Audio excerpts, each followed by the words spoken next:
Ini adalah Xiaomi 14T Pro, mungkin smartphone kelas flagship paling worth it untuk dibeli tahun 2024. Nah, akhirnya setelah berapa tahun varian yang Pro ini akhirnya hadir kembali resmi ke Indonesia. Jadi jangan nanya lagi ya, Pro-nya datang Indonesia nggak? Datang. Kemarin dibahas kan ya bareng sama Wentau dan Bung Andi juga ya. Oke, SoC-nya Dimensity 9300 Plus, Antutunya 2 jutaan, charger super kencang nggak nyampe 20 menit. Layarnya AMOLED 144Hz, RAM 12GB, storage 512GB, bukan 256 ya. Kameranya kerjasama dengan Leica, brand kamera yang legendaris itu. Dan banyak lagi hal yang spesial di smartphone yang satu ini. Nah sekarang siapkan cemilan dan ambil posisi yang nyaman karena HP ini menarik banget. Jadi maaf, video ini nggak bisa dibuat dalam durasi yang singkat.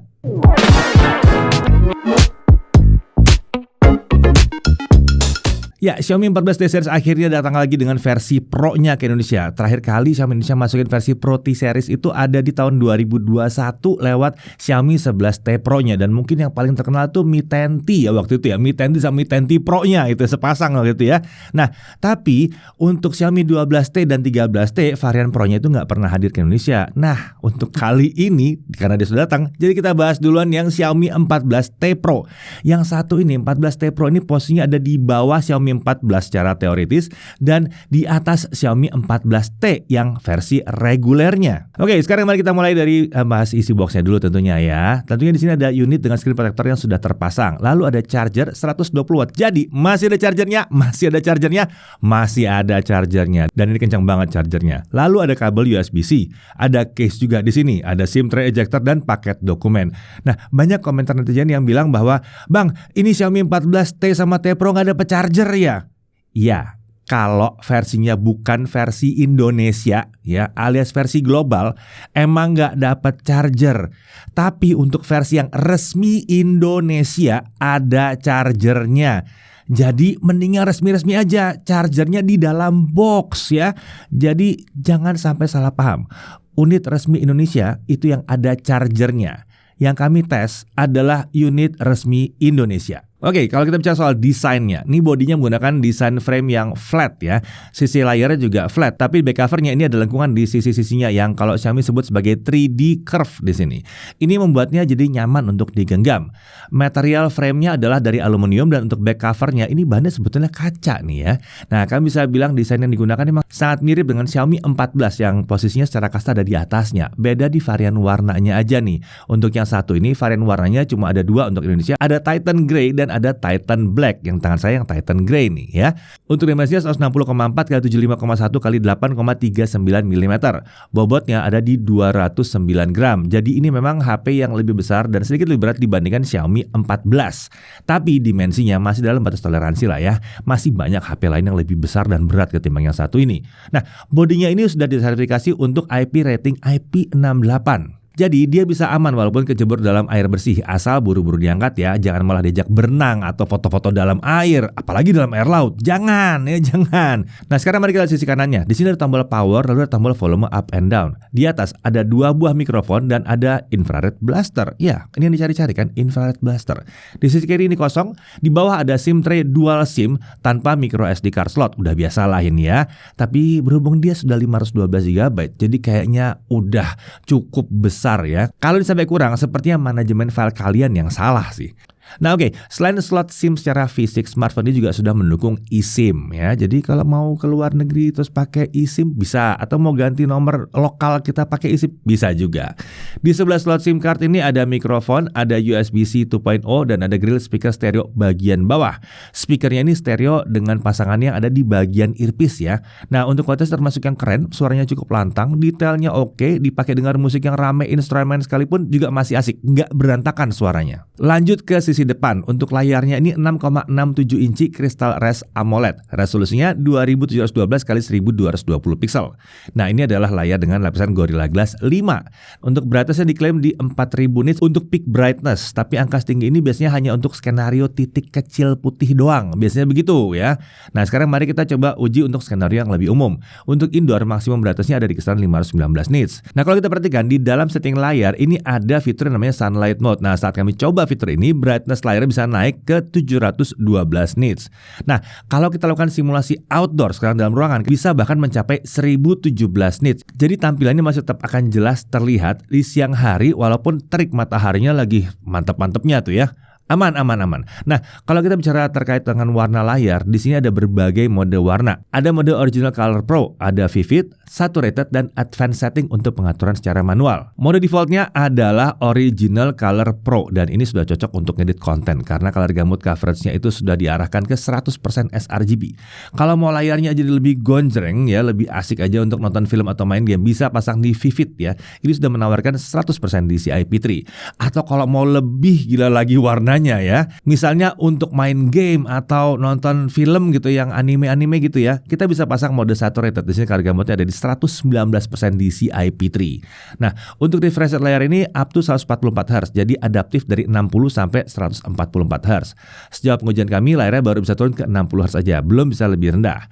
Untuk touch sampling rate-nya diklaim sampai dengan 2160 Hz. Layarnya sendiri emang udah cukup responsif sih untuk berbagai kegiatan, buat gaming, buat segala macam itu aman, nggak ada masalah. Kita tidak merasakan ada delay, lag gitu ya pada saat kita nge-tap atau swipe, nggak ada masalah di sini. Untuk layar sentuhnya juga ada support sampai 10 jari sekaligus. Entah kenapa kalian butuh, tapi bisa 10 jari. Nah, di sini juga terdapat fitur Always On Display dan beneran bisa diatur menyala terus, bukan 10 detikan ya, bener-bener always di sini. Menariknya lagi, di sisi layar ini ada in-display fingerprint scanner, jadi tentunya udah sangat kekinian ya. Nah, kalau bahas soal bezel layar, ini sudah terhitung sangat tipis dan simetris di seluruh sisinya ya. Bahkan Chris pun bilang begitu. Lanjut kita ke bagian atas layarnya. Di sini ada earpiece untuk nelpon dan ada kamera selfie 32 megapiksel f2.0 fixed focus. Perekaman videonya sudah up to 4K 30 fps dan 1080p 60 fps itu juga bisa ya.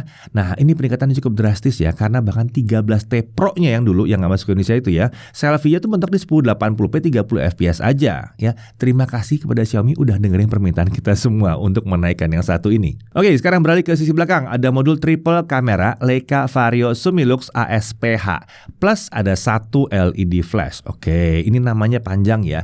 Vario artinya kameranya bisa ngezoom ya, itu Vario. ASPH artinya dia punya elemen aspherical atau lensa yang cembung dan cekung, bukan cembung atau cekung tapi cembung dan cekung ya. Lalu Sumilux ini artinya adalah jenis lensa Leica yang lebih cepat alias bukaannya lebih lebar. Perlu diingat ya, ini co-engineer dengan Leica. Ini bukan berarti Leica memproduksi sendiri lensanya, bukan. Tapi ini berarti dalam perancangan kamera secara keseluruhan, termasuk rancangan lensanya, Leica bekerja sama dengan Xiaomi. Gitu ya, jadi ya dari pengujiannya, dari desainnya segala macam itu kerjasama.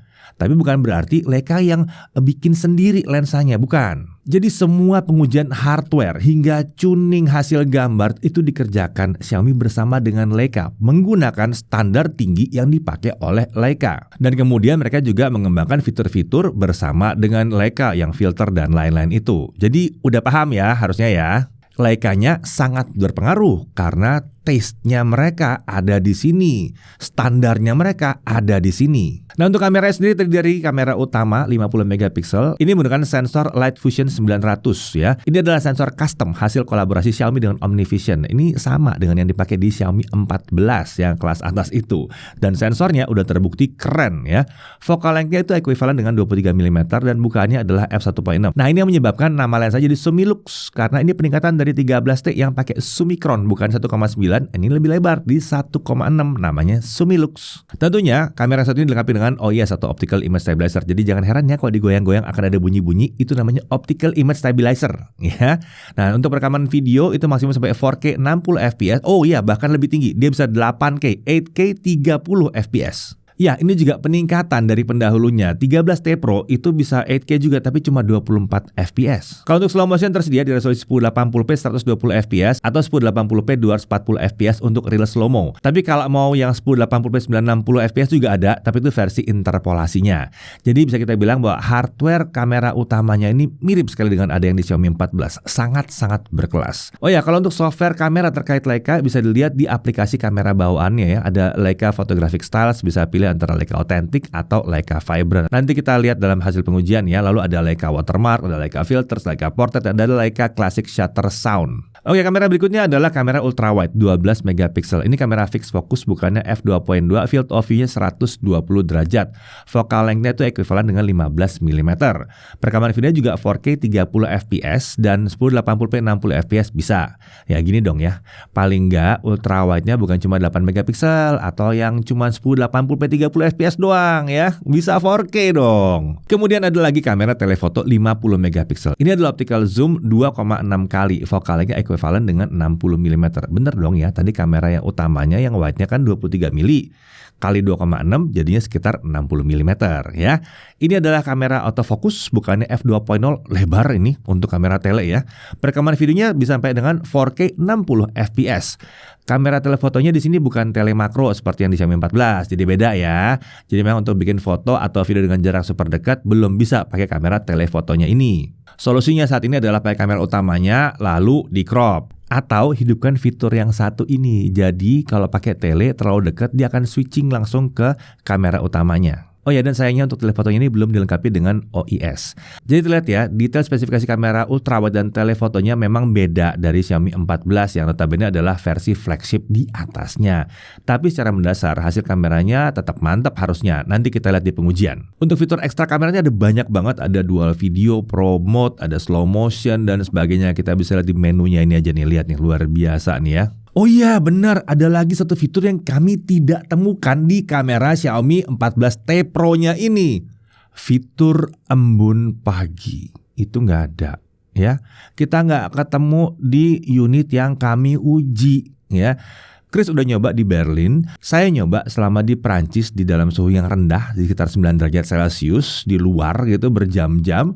Dan kami tes lagi di Indonesia ya, hasilnya ya nggak ada embunnya. Jadi kalau memang ada yang nemu embunnya, kami bingung deh bagaimana caranya. 3 HP yang berbeda dengan tipe yang sama dicoba di tempat yang berbeda-beda nggak nemu embun. Kok kalian bisa nemu embun itu sih bingung saya sih sebetulnya. Jadi kali ini nggak ada ya bicara soal embun ya. Oke, kita lanjut bicara soal spesifikasi internalnya. SoC-nya MediaTek Dimensity 9300 Plus ya. Ternyata Dimensity 9300 biasa bisa ada versi plusnya. Ada perbedaan sedikit di CPU ini ya. Untuk Dimensity 9300 itu konfigurasinya adalah 4+4 untuk klasternya. Sementara 9300 Plus ini klasternya adalah 1+3+4 ya. Bisa lihat aja perbedaan clock-nya seperti ini. Ini harusnya single core performance-nya akan jadi lebih tinggi. Dan ini adalah sebuah prosesor yang unik di mana semua core-nya adalah performance core. Ya memang ada klaster-klasternya, tapi tidak ada satupun klaster yang isinya adalah efisiensi core. Tidak ada sama sekali, semuanya performance core. Nah untuk spesifikasi lainnya seperti GPU, support memori, dan lain-lain, semuanya sama sih dengan yang 9300 biasa. Oke, bagaimana performa dan suhu kerjanya kita lihat di pengujian aja ya. Untuk RAM yang kami gunakan 12GB LPDDR5X, lalu storage-nya 512GB UFS 4.0. Ya, ada varian lain yang lebih terjangkau yang RAM-nya 12GB dengan storage 256GB. Nah buat kalian yang ribut-ribut bahwa Xiaomi 14 kemarin gak ada versi 512-nya. Nah ini nih 14T Pro-nya datang pakai 512 ya. Jangan ribut-ribut lagi. Lanjut untuk baterai 5000 mAh. Untuk wire chargingnya dia support 120 watt hypercharge. Untuk wirelessnya support 50 watt wireless hypercharge. Nah untuk mencapai kecepatan maksimal baik wired maupun wireless itu wajib pakai charger khusus dari Xiaomi. Dan kali ini Xiaomi Indonesia sudah menghadirkannya secara resmi untuk yang versi wireless. Dan katanya Xiaomi Indonesia saat penjualan perdana akan ada bonus wireless charging spesialnya ini. Nah kalau kalian pakai charger yang power delivery atau PD itu bisa juga, dan dia support sampai sekitar 30 watt setidaknya dalam pengujian kami. Kalau dia nanya bypass charging bisa nggak bang? Sayangnya di sini belum ada bypass charging. Tolong ya Xiaomi ya, ada peningkatan lagi nih yang bisa ditambahin lagi nih bypass charging. Lanjut untuk sensor, ini lengkap banget ya sensornya, yang esensial ada semua. Gyroscope-nya juga hardware di sini ya. Untuk fitur keamanan, in-display fingerprint scanner, dan dia punya juga face unlock tentunya. Konektivitas dia bisa 5G, ya pastilah ya, 2G, 3G, 4G, 5G bisa semuanya. Udah support eSIM. Kalau Wi-Fi-nya ini harusnya Wi-Fi 7. Tapi di Indonesia kan gak ada Wi-Fi 7 ya. Jadi efektifnya di Indonesia ya dia aktifnya di Wi-Fi 6. Wi-Fi sharingnya tersedia ya, Wi-Fi hotspot tentunya ada. Bluetooth-nya udah versi 5.4 dan Bluetooth codec-nya cukup lengkap di sini. Ya, walaupun dia MediaTek FX disupport di sini.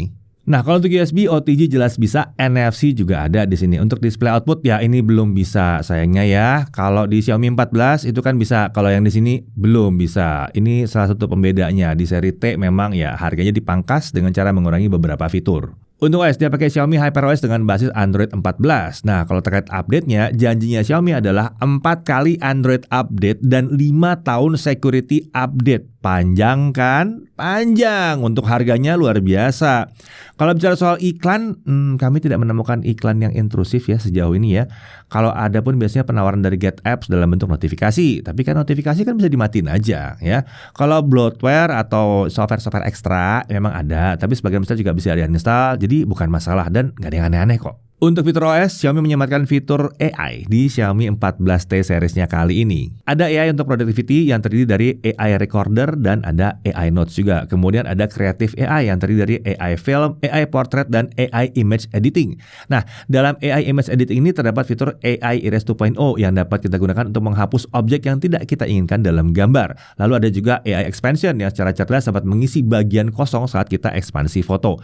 Kemudian, Xiaomi juga memperkenalkan Travel AI, yaitu AI Interpreter untuk live translate biar nggak ribet bawa kamus kemana-mana. Dan ini udah support bahasa Indonesia langsung sejak launching udah support bahasa Indonesia. Dan dia juga punya yang namanya mode face to face. Kemudian terakhir di sini ada juga Circle to Search. Xiaomi 14T Pro ini sudah mendukung Circle to Search, tapi sayangnya untuk yang satu ini belum hadir saat video ini dibuat. Semoga fitur ini segera hadir ya setelah kalian membeli smartphone ini. Beli nggak sih kalian? Oke, selanjut. Hanya itu, kami juga menemukan ada fitur AI lainnya yang tidak disebutkan dalam acara peluncuran Xiaomi 14T Pro, yaitu AI Subtitles. Sesuai dengan namanya, ini dapat memunculkan subtitle dan menerjemahkan konten yang sedang kita putar di smartphone ini, ataupun dari input mikrofonnya dan menampilkannya dalam bentuk floating windows. Nah, fitur ini juga bisa digunakan untuk teleponan loh. Waduh, udah mirip kayak ya itu ya interpreter ya atau penerjemah aja ya. Menariknya lagi, fitur ini juga tersedia dalam 15 bahasa dan sudah termasuk bahasa Indonesia juga. Nah, sayangnya untuk jalan fitur ini dibutuhkan koneksi internet, alias dia harus online. Oke, sekarang kita masuk ke pengujian performance dan kita mulai dari benchmark dulu. Di setting baterai by default mode performance-nya ada di balance. Untuk mendapatkan skor yang lebih tinggi kita perlu atur dulu setting baterai ke performance mode. Nah, kita mulai dari Antutu 10. Di mode balance dia dapat 1.989.000-an. Di mode performance dia dapat 2.080.000-an. Udah 2 juta ya. Kalau mode performance-nya ditambah dengan kipas dia dapat sekitar 2,1 jutaan. Terlihat kalau performanya emang udah bener-bener kelas flagship. Lanjut ke Geekbench 6. Di mode balance, single core di 2178, multicore di 7111. Untuk mode performance, single core di 2247, multicore di 7164. Untuk mode performance plus kipas, single core di 2197, multicore di 7249. Untuk GFX Bench Car Chase Offscreen 1080p dia dapat 146 fps. Untuk 3D Mark Slingshot Extreme Unlimited graphics score-nya di 22.558. Kemudian untuk 3D Mark Solar Bay ya, yang ray tracing itu dia dapat 29 fps. Sekarang coba kita lihat hasil stress test dengan 3D Mark Wildlife Stress Test. Kalau settingnya di balance, base score-nya ada di 15.167 dengan lowest score di 9.148. Stability-nya ada di 60,3%. Kalau di mode performance, base score-nya di 15.756 dengan lowest score di 9.245. Stability-nya di 58,7%. Kalau modenya performance ditambah dengan kipas, base score ada di 15.664 dengan lowest score di 12.479. Di sini stability-nya naik ke 79,7%. Untuk CPU throttle test selama 30 menit di mode balance kita dapat 67%, di mode performance kita dapat 66%, dan di mode performance plus kipas kita dapat 85%. Ya, kalau kita lihat dari pengujian sintetik ya, yang tadi pengujian sintetik semua, performa yang ditawarkan jelas terbilang kelas monster. Udah kencang banget. Udah setara dengan Snapdragon 8 Gen 3 yang ada di Xiaomi 14 dan setara juga dengan semua smartphone flagship terkencang saat video ini dibuat. Iya, untuk Android. Kalau banding-banding ke yang bukan Android itu agak keterlaluan ya.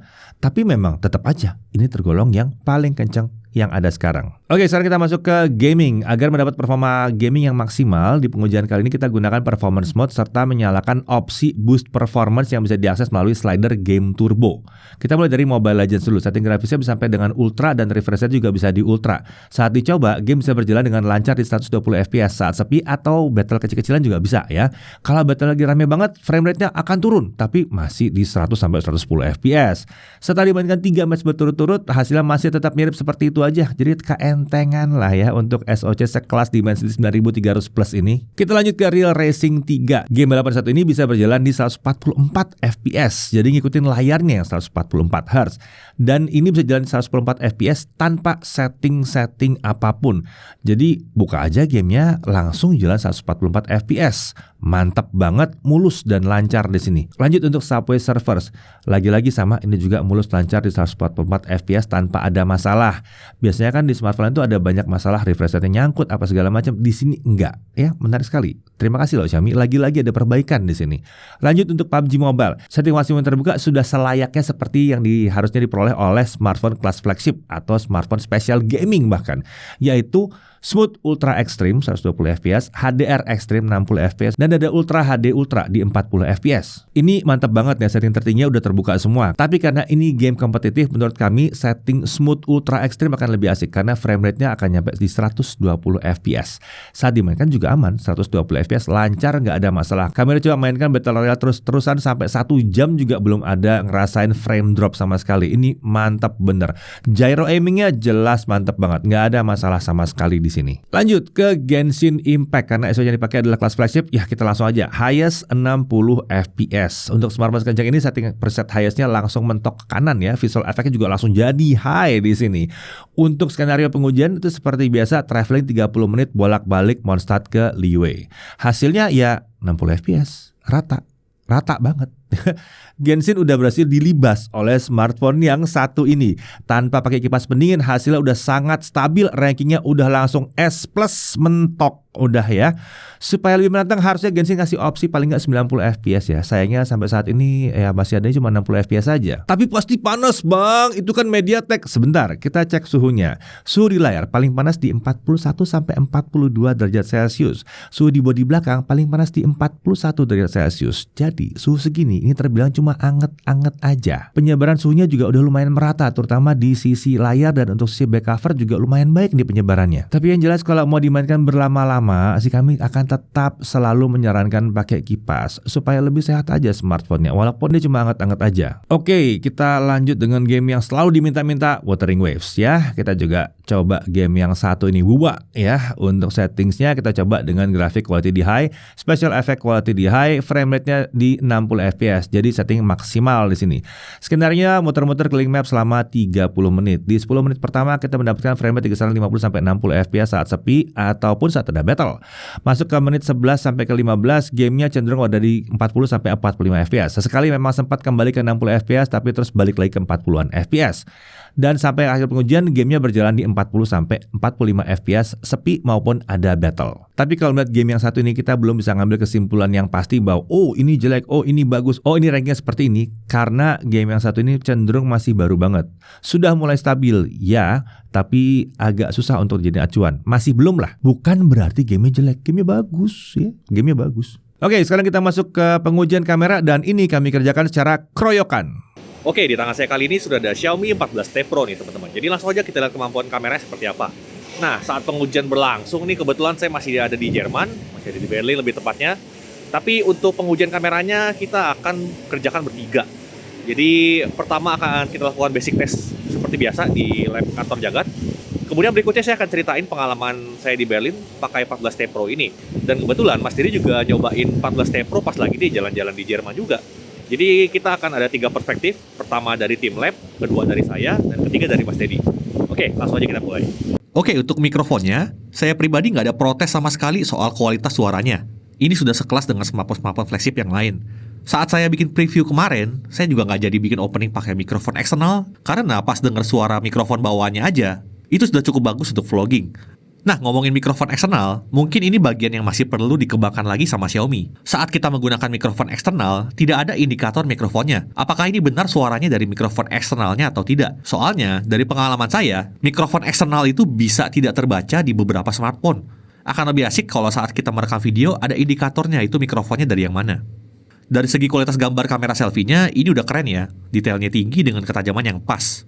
Skin tone udah cukup mendekati warna aslinya. Dari mic range tergolong standar, di pencahayaan yang bagus tidak ada masalah. Tapi saat di situasi area gelap dan terangnya itu cukup kontras, terlihat kalau area highlight-nya itu jadi overexpose ya. Belum ada opsi HDR video di kamera selfie-nya, Jadi kalau untuk langsung rekam aja, hasilnya ya begini. Sedikit berharap Xiaomi bisa membuat dynamic range video selfie-nya ini lebih baik dari ini. Kalau urusan stabilizer aman ya, kami sudah uji di 1080p 60fps dan 4K 30fps, stabilizernya bisa bekerja dengan baik. Tidak terlalu banyak SKB di sini, seperti stabilizernya tahu-tahu mati di resolusi tertentu. Kalau di 14T Pro ini, lengkap stabilizernya. Lanjut ke kamera utamanya, dari segi detail ini udah mantep banget ya. Skin tone juga saya suka, nggak ada masalah. Terkait dynamic range, by default masih bisa overexpose sedikit di bagian highlight. Tapi overall sudah cukup baik kok ini. Kita bisa meningkatkan lagi dynamic range videonya dengan mengaktifkan fitur HDR.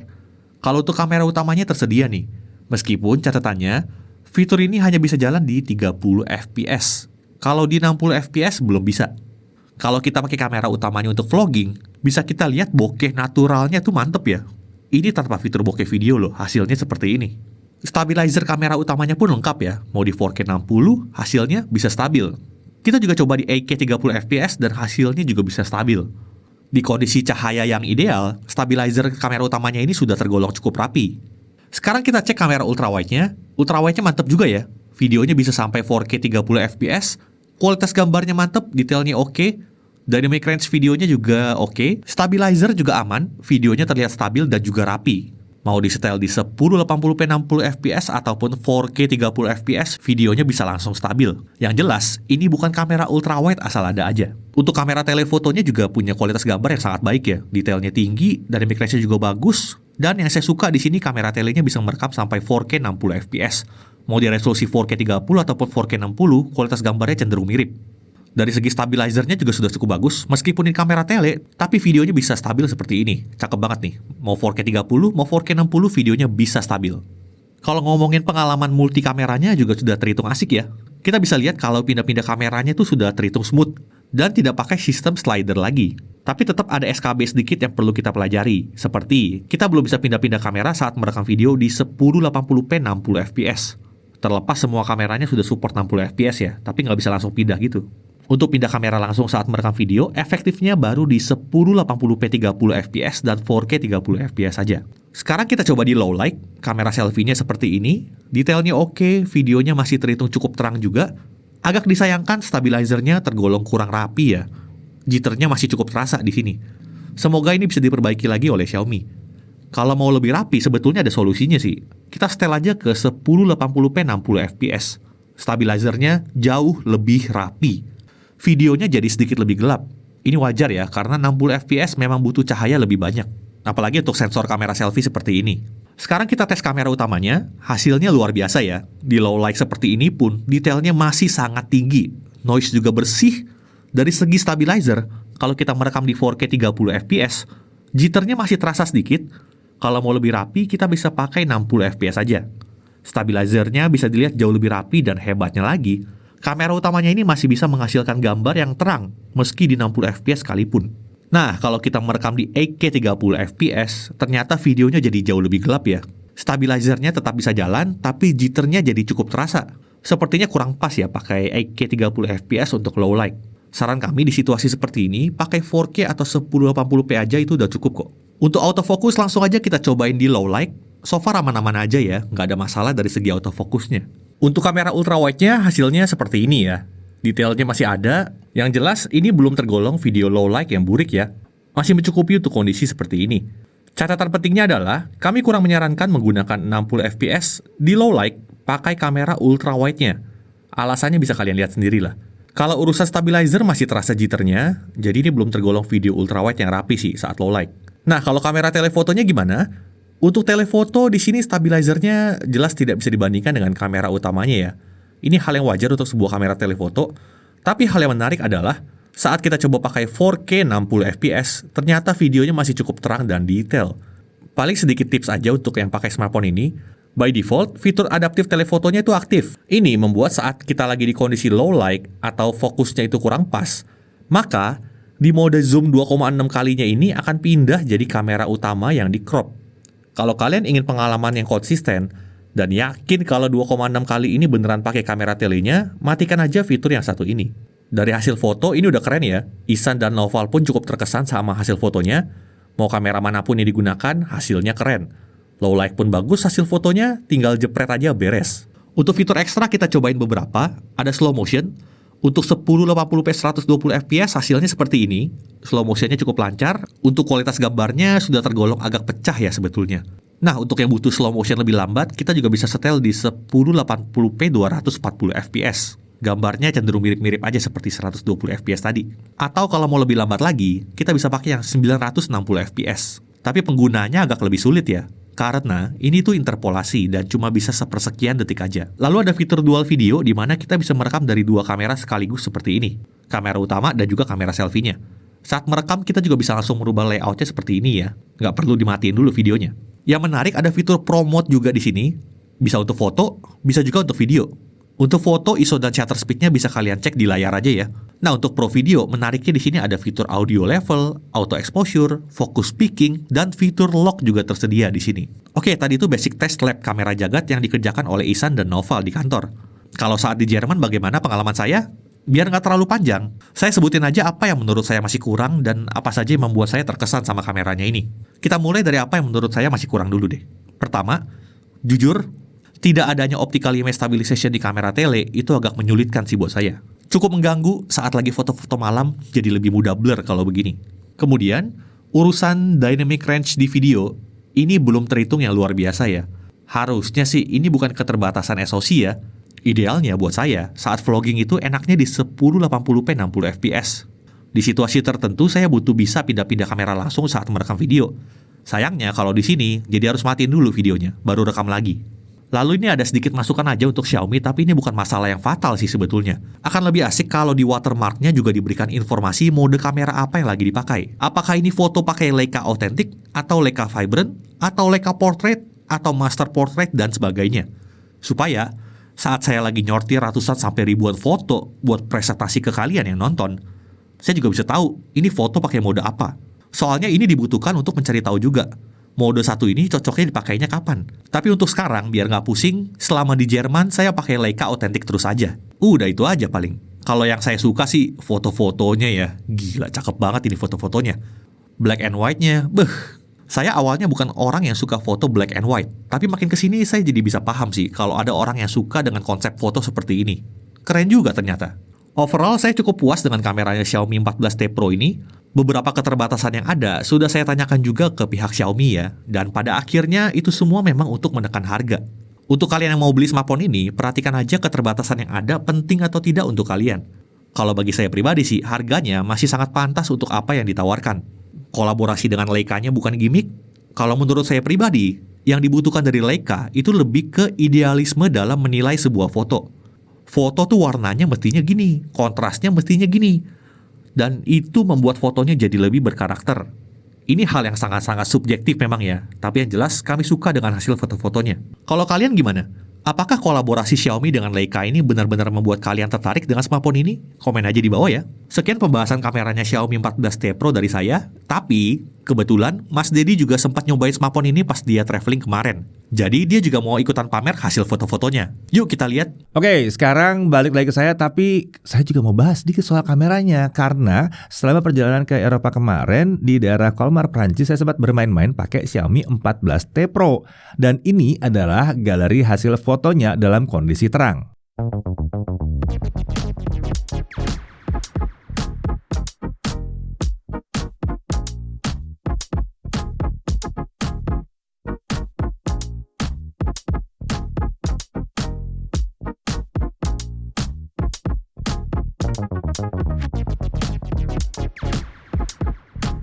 Dan ini adalah galeri fotonya dalam setting hitam putih ala Leica.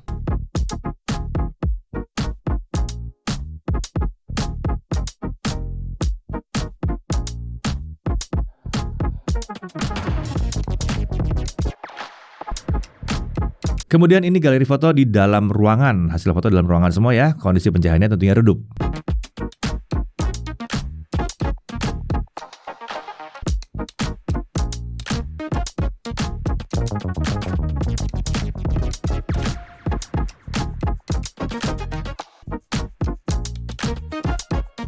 Dan ini ada sedikit rekaman ala-ala sinematik ya di Eguisheim, Prancis. Ini cukup mengejutkan sih pas pertama kali kita nyobain, saya nyobain ngeliatin, wow, hasilnya ternyata keren juga ya. bisa seperti ini, bisa sinematik gini, detailnya juga masih ada, masih mantep banget inilah pokoknya.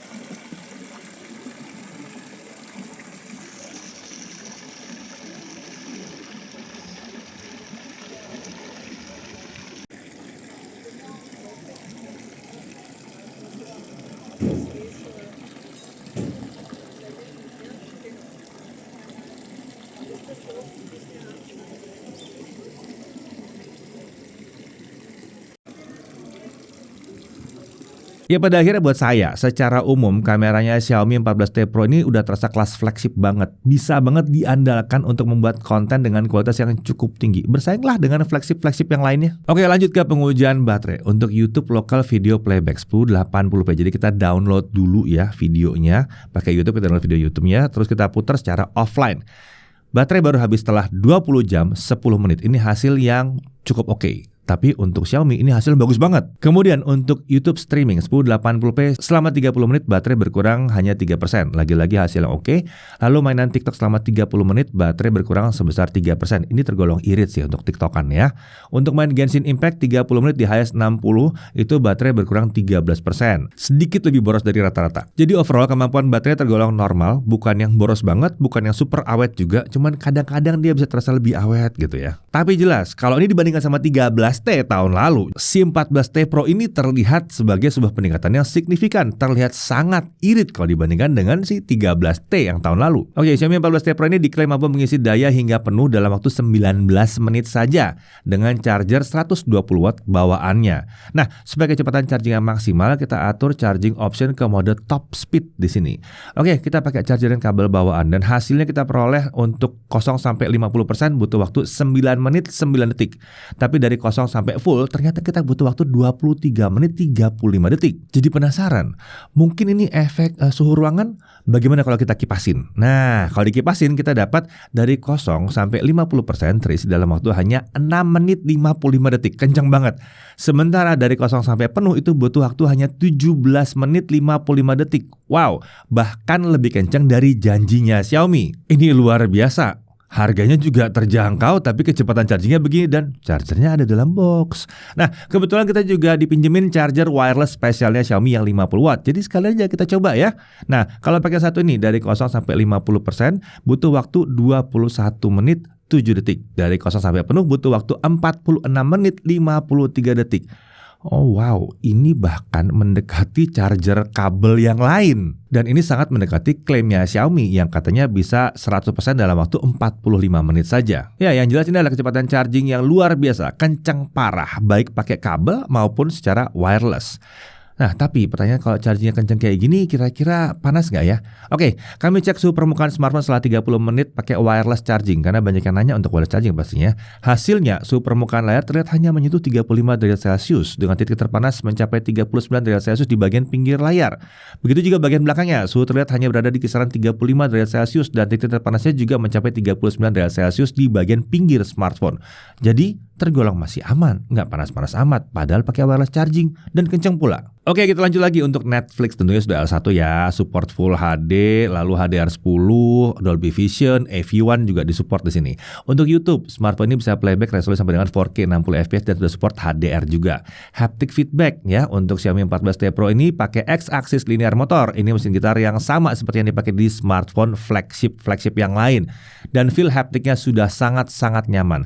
Getarannya bisa pendek, presisi, dipakai ngetik cepat juga oke banget. Nah, untuk harganya, semua varian 14T series termasuk Xiaomi 14T Pro yang 1252 yang kita pakai ini, harga kisarannya ada di bawah 9 juta rupiah. Nah, kalau mau lihat detail harga dan info penjualannya itu langsung aja cek ke kolom deskripsi di bawah ya. Karena pada saat kita bikin video ini, harga detailnya belum muncul. Cek aja ke bawah langsung ya. Nah, menurut kami ini adalah harga yang sangat pantas untuk apa yang ditawarkan oleh Xiaomi 14T Pro. Tapi mari kita lihat dulu hal yang perlu diperhatikan. Pertama, USB-C-nya. Ini masih versi 2.0 ya. Ini akan membuat proses transfer data ke perangkat lain via kabel jadi kurang kencang. Tapi mengingat harga dan performanya rasanya masih nggak terlalu masalah sih ya. Lalu dia belum support display output via USB. Kemudian belum ada bypass charging. Mungkin ini karena Xiaomi tidak melihat bahwa 14T series ini adalah smartphone gaming. Padahal performanya kencang banget. Lalu kemudian perhatikan detail spesifikasi dan pengujian kamera yang kami jelaskan tadi. Kamera ultrawide dan telefotonya itu tidak setara dengan Xiaomi 14 yang seri atasnya. Perhatikan keterbatasan yang ada itu penting atau tidak untuk kalian. Lalu di video preview banyak dari kalian yang bilang katanya kurang suka dengan desainnya nih. Mungkin itu karena kalian lihat yang warnanya hitam. Kalau itu kami setuju sih, yang warna hitam itu kalah keren dari versi yang Titan Grey yang saya pegang saat ini. Tapi terlepas dari itu menurut kami sih untuk harga segini dengan fitur segudang segini, penampilan emang nggak bisa diminta terlalu mewah-mewah banget ya. Lagian kalau emang rasanya kurang mantep, pakai casing bisa kan. Lanjut untuk sisi kelebihannya, tentu saja kameranya ya. Ini keren banget karena hasil kerjasama dengan Leica. Kualitas hasil rekamannya udah di level flagship sejati, sangat bisa diandalkan. Dan dia punya keseimbangan multi kamera yang baik untuk kelasnya. Dari kamera ultrawide, wide, tele, selfie, semuanya bagus. Fitur kameranya ini juga berlimpah. Performa SoC-nya ini monster. Udah monster banget kelasnya. Ya, terserah mau harga berapa, ini monster ya. Lalu setting grafisnya di game itu sudah terbuka ya, dan ini maksimum banget untuk di game-game yang populer. Layarnya AMOLED 144Hz, RAM 12GB, storage up to 512GB. Ya kalau nggak opsi bilang 512GB aja. Kalau menurut saya ini yang paling pantas, paling layak ya, karena beda harganya juga cuma sedikit sama yang 256. Kemudian body smartphone-nya bener-bener kalau dipegang terasa kelas flagship. Charging dengan kabelnya luar biasa kenceng. Chargernya pun masih ada dalam box ya. Ingat versi Indonesia. Lalu dia udah support wireless charging yang super kencang juga. Update OS-nya lumayan panjang nih, 4 tahun buat update OS dan 5 tahun security update. Fitur AI-nya sudah mulai ada dan banyak. Stereo speaker juga udah ada di sini dan mantap. Infrared buzzer juga udah ada, in-display fingerprint ada, dan NFC ada, IP68 ada, 5G dan support eSIM itu yang penting. Nah, pertanyaannya, smartphone ini cocoknya buat siapa? Secara umum, Xiaomi 14T Pro ini ditujukan untuk yang mencari smartphone kelas flagship yang all round tapi budgetnya nggak nyampe di atas 10 juta. Sederhana banget kan target marketnya? Sederhana sekali. Gaming kencang, kamera keren, baterai oke. Jadi memang ini flagship di bawah 10 juta atau bahkan di bawah 9 juta yang serba bisa. Iya, untuk kalian yang penasaran mau ngerasain cita rasa kamera yang diracik bersama Leica di sebuah smartphone, tentunya Xiaomi 14T Pro ini juga cocok ya. Ya, performanya yang monster juga cocok buat kalian mencari smartphone untuk gaming atau untuk penggunaan jangka panjang. Untuk yang satu ini sampai ke 3 tahun juga kayaknya masih premium aja. Oke, pertanyaan lanjutan. Apakah pengguna Xiaomi 13T yang kemarin beli itu cocok untuk upgrade ke sini? Menurut kami beli aja, nggak perlu terlalu banyak mikir. Peningkatannya jauh, pakai banget ya. Komplain kami soal kamera di 13T kemarin dijawab, soal baterai juga dijawab, performa jelas, ini kan Pro-nya lebih tinggi. Kemudian kalau kalian sudah pakai atau kalian sedang mengincar Xiaomi 14 yang di atasnya, apakah cocok untuk melirik Xiaomi 14T Pro? Ada 3 alasan kenapa pengguna atau orang yang lagi nyari Xiaomi 14 itu layak mempertimbangkan Xiaomi 14T Pro. Pertama, kalau maunya HP yang 512GB memori internalnya. Kan Xiaomi 14 cuma sampai 256 yang resmi di Indonesia. Kedua, kalau nyari yang layarnya lebih besar. Nah, 14T Pro ini lebih besar layarnya. Ketiga, kalau kalian mungkin lagi bosen sama Snapdragon dan lagi pengen nyobain Dimensity. Ya, Xiaomi 14T Pro ini terlihat sebagai alternatif flagship sejati yang sangat-sangat worth it. Ingat, kalau kalian nggak bisa beli, bukan berarti ini mahal. Karena bagi kami 14T Pro ini tidak mahal. Bedanya mungkin dananya aja ya. Kalau dananya belum cukup, itu namanya tidak kebeli, bukan mahal. Beda ya, bedakan itu. Oke, akhir kata, good job untuk Xiaomi Indonesia dan semoga kalian yang mau beli Xiaomi 14T Pro ini bisa kebagian. Saya Deddy Irfan, Jakarta TV TV.